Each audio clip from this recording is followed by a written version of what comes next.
And చాలామంది లేడీస్‌కి సడెన్‌గా అంటే లేడీస్ చాలామంది ఫాస్టింగ్స్ అని చెప్పేసి కొంతమంది, మేబీ కొంతమంది వర్కింగ్ ఉమెన్స్ అయితే కొన్ని సైకిల్స్ ప్రాబ్లమ్స్ ఉంటూ ఉంటాయి. సో, ఆ టైంలో ఏంటంటే సరిగ్గా తినక రకరకాల ఇష్యూస్ ఫార్మ్ అవుతూ ఉంటాయి. అయితే ఏంటంటే రీసెంట్‌గా నా ఫ్రెండ్‌కే నేను చూసాను యాక్చువల్‌గా. ఎప్పుడైతే తనకి పీరియడ్స్ స్టార్ట్ అవుతూ ఉంటాయో, సో, తనకి ఎస్పెషల్లీ అబ్డామిన్‌లో విపరీతమైన గ్యాస్ట్రిక్స్ ఫార్మ్ అవుతూ ఉంటాయి.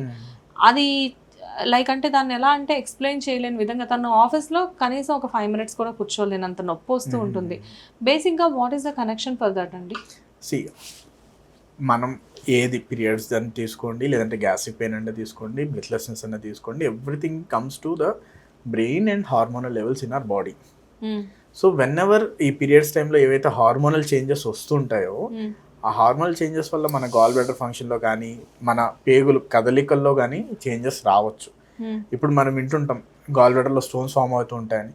అవి చాలా శాతం మనం ఫీమేల్స్లో ఎక్కువ చూస్తుంటాం. ఎందుకంటే వాళ్ళ వెయిట్ కానీ, లేదంటే వాళ్ళ పీరియడ్స్లో చేంజెస్ కానీ, తర్వాత వాళ్ళ హార్మోన్స్ ప్రెగ్నెన్సీ టైంలో కానీ, పీరియడ్స్ ఆగే టైంలో కానీ వచ్చే హార్మోనల్ చేంజెస్ వల్ల ఈ గాల్ బ్లాడర్ అనేది మూవ్మెంట్ తగ్గి స్టోన్స్ ఫామ్ అవుతూ ఉంటుంటాయి. సేమ్ అట్లాగే పేగుల ఫంక్షన్లు కూడా అవుతుంటుంది అనమాట. అదే విధంగా ఈ పెయిన్ అనేది వస్తుంది. జనరల్గా బ్లోటింగ్ ఉంటుంది, కడుపు ఉబ్బిపోయినట్టు ఉంటుంది. That's the most common complaint చాలా వరకు ఇస్తారు. అది ఎందుకంటే బాడీలో చేంజ్ అవుతున్న హార్మోన్స్ వల్ల. సో దానికి బేసిక్ ఏంటంటే మనం యాక్టివ్గా బయట నుంచి ఏం చేయాల్సిన అవసరం లేదు. Follow the basic principles. ఇనిషియల్గా కొంత ఇబ్బంది ఉంటుంది, బట్ నెమ్మదిగా సెటిల్ అవుతుంటుంది. ఆ ఇబ్బంది ఇనీషియల్గా ఉన్న సెటిల్ అవ్వట్లేదు అంటే definitely you need a consultation. ఇంకేమన్నా ఇబ్బంది ఉందా లేదా అనేది మనం చూసుకోవాల్సి ఉంటుంది. ఓకే.